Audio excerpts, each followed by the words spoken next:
भोकाल पीकू पकौड़िया। जुफार ग्रह के विशाल जंगलों के ऊपर राजा कागा विशाल कांवों पर सवार विशालकाय पक्षियों के शिकार के लिए रानी जुम्मा पर राजकुमारी चिम्मा के साथ विचर रहा था। हा हा हा, रानी जुम्मा कितना खुश है आज हमारी पुत्री चिम्मा। हाँ महाराज, आज पहली बार ही तो आई है ये आसमान की सैर को। तभी प्रशिक्षित कौए लपके एक तरफ को। ओह, जरूर इन कौओं को कोई शिकार दिखाई दे रहा है। सामने नजर आया एक विशाल पक्षी। राजा काका ने मार गया उस पक्षी को। कौओं पर सवार सैनिक लपकने के लिए तैयार खड़े थे राजा काका द्वारा किए गए शिकार को। लपको, शिकार आया, इसे जाल में लपेटकर शीघ्र राजमहल पहुंचाओ। पंखों की तीव्र आवाज की आंधी उठी। आंधी के जोर से डगमगाया राजकुमारी चुम्मा का वाहन कौवा। माता श्री बचाओ। तब तक राजा काका को घेर चुकी थी विशाल पक्षियों की वह सेना। उफ चुम्मा, ओह उफ, आक्रमण। हाँ आक्रमण, जादूगर अंदर का आक्रमण। रानी जुम्मा कूद पड़ी बेटी को बचाने। मैं आई मेरी बच्ची जुम्मा। तभी हाथ छूट गया राजकुमारी जुम्मा का हिंडोले से, लेकिन वक्त रहते उसे लपक लिया रानी जुम्मा ने। मेरी बच्ची, माता श्री। इधर जादूगर अंदर ने राजा कागा से ली हुई थी जबरदस्त टक्कर। राजा कागा, जुम्मा से विवाह करके तूने जो मेरा पत्ता काटा था उसका बदला लेने आया हूं मैं। बड़ी खौफनाक पुकार थी उस विशाल पक्षी की। इन्हीं पक्षियों का शिकार करता है ना तू बड़े शौक से। ले, अब कर तू मेरे जादुई शक्तियों से परिपूर्ण इन हज पक्षियों का शिकार। भयंकर तरह से हंसा अंधड़। हा हा हा हा, अब यह पक्षी तेरा शिकार करेगा। किंतु जादूगर अंधड़ से राजा कागा की ताकत का गलत अंदाजा लगाया था राजा का अंधड़ ने। राजा कागा ने अदम्य साहस व फुर्ती दिखाते हुए तलवार घोंप दी आग उगलते पक्षी की आंख में। राजा कागा शिकारी है मूर्ख, शिकार करेगा, शिकार होएगा नहीं। अगला बार एक वहां ले उड़ा अंधड़ की। मौत के भय से कांप उठे अंधड़ ने गोता लगाया पक्षी को। भागने में ही भलाई है। उसे नजर आई जुम्मा। रानी जुम्मा, यह सब तेरे कारण हुआ है। तुम मुझसे विवाह कर लेती तो मेरा यह हाल न होता। उसकी तलवार चली। जुम्मा जुम्मा दे दे बोल के, और खचाक खचाक से उड़ गई गर्दन रानी जुम्मा की। जादूगर अंदर ने लपक लिया राजकुमारी जुम्मा को। माता श्री। राजकुमारी जुम्मा को ले जाऊंगा मैं अपने इस कटे हुए हाथ के बदले। जड़ होकर रह गई थी रानी जुम्मा। तभी राजा कागा अपने सैनिकों के साथ पहुंच गया। जादू अंदर नीच हत्यारे, हम तुझे छोड़ेंगे नहीं। धाड़ उठा अंधड़। खबरदार, जो इधर को बढ़ा तो राजा कागा तेरी बिटिया की गर्दन उड़ा दूंगा। मैं जा रहा हूँ, मेरा पीछा ना करियो, समझा। पलटकर ओझल हो गया जादूगर अंधड़। राजा कागा लुटा पलट देखता रह गया अपनी बुरादी को। वह ले गया हमारी नन्ही चुम्मा को, हमारी जान को ले गया वह हत्यारा। सपने से जग उठा राजा कागा। उफ बेटी चुम्मा। अचानक कुछ याद आते ही उसके परेशान चेहरे पर एक रहस्यमय मुस्कान तिलक उठी। उफ, न जाने कब यह सपना मेरा पीछे छोड़ेगा। मेरी बेटी चुम्मा तो मुझे मिल चुकी है। बिस्तर छोड़कर उठ खड़ा हुआ राजा काका। चलो देखूं सबसे बड़ा हत्यारा प्रतियोगिता में कौन विजय के करीब है और कौन हार के निकट। तभी कमरे में प्रविष्ट हुई एक आकृति। आओ पुत्री चुम्मा। पिताश्री पिताश्री। राजकुमारी चुम्मा बोली। पिताश्री, हमें भी दिखाइए ये सबसे बड़ा हत्यारा प्रतियोगिता का दृश्य। जरूर पुत्री, आओ। देखो, हटा जादुई आईने में। इस जादुई आईने में भोकाल, शुतान, अतिक्रूर को पकड़ चुके हैं तीनों हत्यारे और अब आपस में लड़ने को तैयार हैं। युद्ध शानदार होगा, किंतु हमें तो इस युद्ध से कोई फायदा नहीं है ना। हमें तो इन्हें भोकाल व शुतान अतिक्रूर से लड़वाना है। कोपड़ के आदेश पर पाशालू आगे बढ़ा।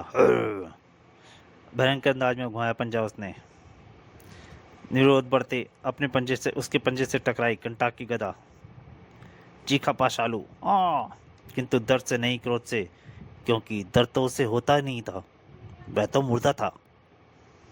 पाशालू की पूंछ लहराई पूरी ताकत के साथ, किंतु कितनी भी ताकत से कंटाक का क्या बिगड़ना था, क्योंकि उसमें तो दुश्मन की आधी शक्ति पहले से आ जाती थी। हा हा हा, शक्ति बर्बाद कर रहा है तू मुझ पर मूर्ख। अब कंटाक ने किया प्रलंकारी गदा का वार। देख, ताकत इसे कहते हैं मूर्ख। कंटाक की शक्ति से परिचित हुआ पाशालू पलटा और सिंघाड़ा पर टूट पड़ा। ओह, तो अब यह है हम पर आक्रमण करेगा। फुर्ती के साथ तलवारें टूट पड़ी। पंजा कटकर गिर पड़ा, फिर दूसरा पंजा, तीसरा। हा हा हा, ऐसे तो ना जाने कितने जानवर काटे हैं हमने। और फिर चौथा भी कटकर गिर पड़ा। अब शूतान भी मेरे खाते में आ गया। हाथ कटे पाशालू गर्दन भी काट डाली गई। अब बचा तिक्रूर। चित्कार उठा खोपड़ी। हाय रे, मेरा भयंकर जी पाशालू मारा गया, छोड़ूंगा नहीं मैं तुझे सिंघाड़ा। कंटाक की तरफ बढ़ा सिंघाड़ा। अब तो भले मानस से अतिरकू को सौंप दे, वरना क्या। कूद पड़े सभी हत्यारे कंटाक पर, वरना हम तेरी गर्दन नाप देंगे। कंटाक किसी से कम नहीं था और लड़ाई छिड़ गई। यह ठीक है कि मुझमें दुश्मन की आधी ताकत आती है, किंतु इनकी फुर्ती व तलवारबाजी का फन अद्भुत है। हथियार चलाने में जरा सी भी चूक हुई तो निश्चित मौत हो जानी है। कोई किसी से कम नहीं लग रहा था। कंटाक संपूर्ण रणनीति से लड़ रहा था, किंतु मुझे तो जीतना है। सिंघाड़ा भी महसूस कर रहा था लोहा कंटाक का। इस पर जाल डलवाकर पकड़वाता हूँ। उसने इशारा किया और बखूबी लहरा समझ जा उसके सेवकों ने। बुझाऊ की ताकत जवाब दे गई जो धोखेबाजी पर उतर आया। युद्ध जीतने के लिए कुछ भी कर सकता हूँ मैं।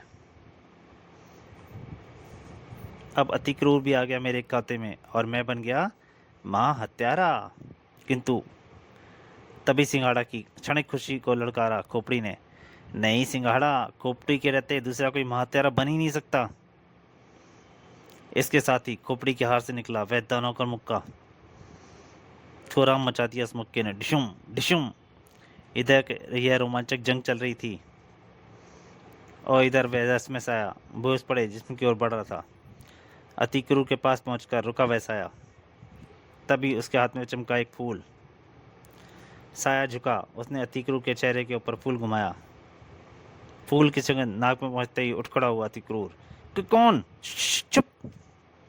फिर साया उठा, भोकाल के करीब और जाल काटकर उसे मुक्त कराता चला गया और भोकाल के देखते ही उसे भी चुप करा दिया। चुप। सुल्तान के नाखूनों से निकली टकराई उस फूल की गंध और सुल्तान को भी उसने चुप कराया। चुप। फिर साया खड़ा हुआ, पलटा और चल दिया, तीनों को असमंजस में छोड़कर चुपचाप। किंतु यह क्या? यह तो राजकुमारी चुम्मा है, राजा काका की बेटी दुश्मन को आजाद करा गई। क्या अद्भुत रहस्य है ये। खैर,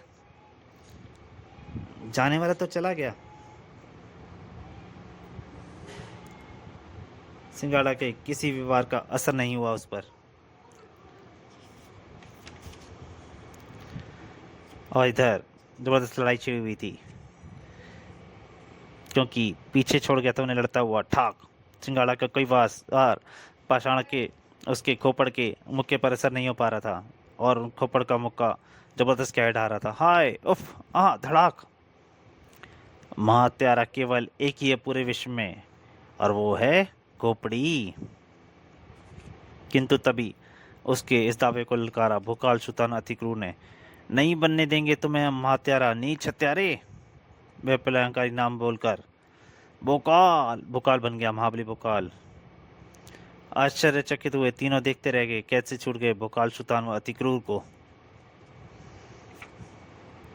कंटाक के व्यक्त शब्द निकले, क्यों ना हम अपनी लड़ाई छोड़ पहले इनसे निपट लें। सिंघाड़ा ने भी उसे सराहा।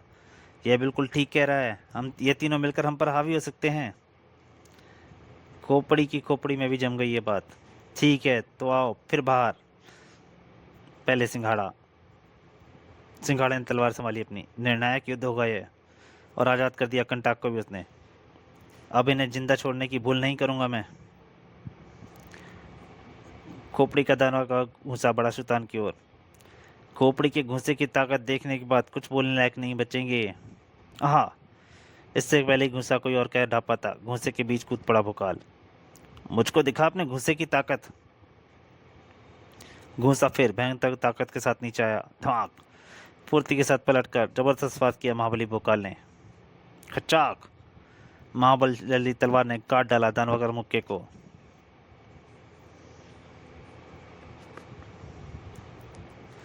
कंटाक ने पकड़ा तीर को। धड़ाक! अब की बात तेरी सारी हड्डियों का चूरा बना दूंगा बेटा। अति क्रूर सोच रहा था, यह शक्तिशाली तो है और साथ में मेरी आधी शक्ति भी इसके अंदर है। उफ! अति कष्टदायक थे वे दोनों। संपूर्ण इच्छा शक्ति को एकत्रित करके ही कुछ संभव होगा। दूर जाकर गिरा कंटाक। उफ! किंतु इतनी फुर्ती से फिर लौटा। कील कील कर दूंगा। परंतु तभी बीच में आ पहुंचा भोकाल। कुछ कील कील ही करना है तो मैं करता हूँ। गजब की ताकत थी उस वार में, यह देख। वाकई कील कील हो गई कंटाक की गदा। कमाल है। तभी भोकाल को ललकारा खोपड़ी ने। ले जपूती को दिखा अपनी ताकत। जपूते ने अपनी जीप की टक्कर मारी भोकाल को। अबे अबे गंदी जीप लगाता है। जीप की जबरदस्त टक्कर से भोकाल के हाथ से छूट गई तलवार और ढाल। वह लपका उन्हें उठाने को, किंतु उससे पहले ही उसे लपक लिया जपूते ने। ओ नहीं! और निकलता चला गया। बंद होता चला गया जपूते का जबड़ा। बुरी तरह टास किया उस खोपड़ी ने। हा हा हा! हजम कर गया जपूता भोकाल को। हा हा हा! सन खड़े रह गए शैतान व अति क्रूर। नहीं नहीं! और इस वक्त सभी की तवज्जो थी उनकी तरफ। और जब जपूता शायद उसे हजम करने की कोशिश में लगा हुआ है, किंतु तभी कुछ हलचल हुई और जपूते का खुलने लगा जबड़ा। नजर आया महाबली भोकाल। उफ उफ! जपूते के दांत और आंत तोड़ता हुआ बाहर निकल आया वह। मुझे हजम करके हाजमा खराब हो जाता है इसका। धरती पर कूदते ही उसने संभाली अपनी तलवार और ढाल। अब यह खेल बहुत लंबा हो चुका। तलवार हाथ में आते ही वह उछला। इस खेल को समाप्त करना होगा। दर्द से चिल्लाता हुआ जपूता वापस घुस गया खोपड़ी की हार में। आई! अगला बार भोकाल का ले गया सिर काटकर खोपड़ी का। लो, एक और प्रतियोगी तक कम हुआ। नींद से जागे जैसे सिंघाड़ा व सिंघाड़ा के सेवक। इन्हें मारो वरना ये हमारी मौत बन जाएंगे। सिंघाड़ा को संभाला भोकाल ने। मौत से तो अब तुम्हें कोई बचा ही नहीं सकता दुष्ट। और उसके सेवकों से जूझ गया सुल्तान। जहाँ वहीं रुक जाओ। सम्मोहिनी शक्ति का इस्तेमाल किया सुल्तान ने उन पर। सुल्तान के सम्मोहन में बंधे सब एक दूसरे पर टूट पड़े। सिंघाड़ा के सभी सेवक आपस में ही लड़ मरेंगे अब ये सब। उधर सिंघाड़ा को उछाल फेंका था भोकाल ने। सिंघाड़ा तू क्यों चिंघाड़ा! उछला भोकाल और जा चढ़ा सिंघाड़ा के पेट पर। इसके बाद तू कभी चीख ना सकेगा। तलवार नीचे आई और खचाक! अंत हुआ एक और हत्यारे का। सुल्तान के सम्मोहन में बंधे सिंघाड़ा के सेवक भी आपस में कट मरे थे। कंटाक अपने जहरीले दांत किटकिटाता बढ़ रहा था क्रूर की ओर। अब तो महाहत्यार बनने के लिए मैं अकेला ही बचा हूँ। अति क्रूर और नजदीक पहुंचता वह। बस इन तीनों को ही तो मारना है मुझे। सबसे पहले अपने दांतों से हजारों को यमलोक पहुंचा चुका हूँ। अति क्रूर का हाथ घुमा और नजर आया दंताक। अब नहीं दूंगा तुझे कोई मौका। दंताक के एक ही वार ने उखाड़ दिए कंटाक के सभी जहरीले दांत। धड़ाक! दर्द की अधिकता से भींची उसकी आंखें और उसके पेट में घोंप दिया दंताक। अति क्रूर ने ले मर। कुछ देर तड़प कर शांत हो गया कंटाक का जिस्म। वाह, हम विजयी हुए। किंतु अब हमें पीकू का पता कौन बताएगा? हाँ, आगे बढ़ने की दिशा तो हमें अब फिर से खोजनी पड़ेगी। तभी रोशनी के तेज धमाके के साथ प्रकट हुआ राजा कागा और उसके साथ ही प्रकट हुआ वह कफन, जिसे देख धक रह गए तीनों महारथी। कहीं नहीं खोजना पड़ेगा तुम्हें अब, किसी से नहीं पूछना पड़ेगा तुम्हें अब। ये रहा पीकू पकड़िया का शव। आओ मुझसे युद्ध करो और जीत ले जाओ। यह कफन में लिपटा उसका शव। तीनों के शरीर कांपे बुरी तरह, अत्यधिक क्रोधवश। तीनों लपके राजा कागा की तरफ। काने, एक आंख वाले बदमाश, तेरी खाल खींच लूंगा मैं। राजा कागा ने धनुष पर चढ़ाए 3 बाण और छोड़ दिए। भोकाल की तलवार के आगे नाट चिकचका वह बाण। इन तिनकों से रोकना चाहता है तू हमें? सुल्तान ने वक्त रहते फुर्ती के साथ झुककर बचा लिया खुद को। बच्चा! दंताक ने भी ना बख्शा उस बाण को। पीको पकौड़िया का हत्यारा अब मेरे सामने है। एक झटके से काटा भोकाल ने कौवे का शेर। खचाक! धनुष काट डाला तिक्कू ने राजा काका का। अब मैं अपनी कसम पूरी करूंगा। सुल्तान ने पलट दिया हिंडोला। अस्त्र लगे राजा काका की गर्दन से। बोले, त्यारे बता, तूने यह सब किस लिए किया? एक परिचित सी आवाज उठी। मैं बताती हूँ। पूरी तरह से चौंके तीनों। उसे वहां देख। अरे यह यहाँ? यह तो वही है जिसने हमारी मदद की थी। उस रहस्यमयी किरदार का राजकुमारी चंद ने मुंह खोला। जुफार गए के राजा कागा की रानी जुम्मा को मारकर जादूगर अंधड़ राजकुमारी चुम्मा को उठा ले गया। उन्हें सब कुछ बताची के लिए राजकुमारी चुम्मा। जादूगर अंधड़ ने राजकुमारी चुम्मा के पंख नोचकर उसको छोड़ा पृथ्वीलोक के नगर सफदरगंज में, जहां से उठा ले गया शैतान भद्दा। और भद्दा ने की राजकुमारी चुम्मा की परवरिश पीकू पकौड़िया के नाम से। जबरदस्त भेद खुलकर आया सामने। धमाके से गूंज उठे तीनों के दिमाग। पीकू पीकू तुम जिंदा हो? तो फिर यह शव किसका है? राजा कागा उफ, तुम्हारे पिता ने यह कैसा खेल खेला हमारे साथ? कोई शव नहीं है, यह कफन में लिपटी रूही है। अब सुनो, यह खेल क्यों और कैसे शुरू हुआ? मेरे पिता राजा कागा बरसों से मुझे ढूंढते रहे और जब उन्हें मेरा पता लगा तो मेरा विवाह तुम्हारे साथ संपन्न हो रहा था। यह परखने के लिए कि तुम विवाह पश्चात मेरी रक्षा करने के काबिल हो कि नहीं, पिताश्री ने सबसे बड़ा हत्यारा प्रतियोगिता की आयोजन किया। भुजंग देश के हमारे सुहाग कक्ष में यह सब कुछ समझकर वह वहां पर एक बकरे का खून फैलाकर मुझे जुफार ग्रह ले आए और फिर इन्होंने मुझे जुफार ग्रह के हमारे इष्ट देव से मुझे स्वरूप दिलवाया। किंतु युद्ध में तुम्हें भेजकर इन्होंने हमारी मदद क्यों कराई? क्योंकि सबसे बड़ा हत्यारा के प्रतियोगी थी। यदि आपस में ही लड़कर मर जाते तो फिर आपकी काबिलियत पर यह कैसे परखी जाती? और उस जादूगर अंधड़ का क्या हुआ? उसे पिताश्री ने मौत के घाट उतार दिया। अभी हम राजमहल चल रहे हैं।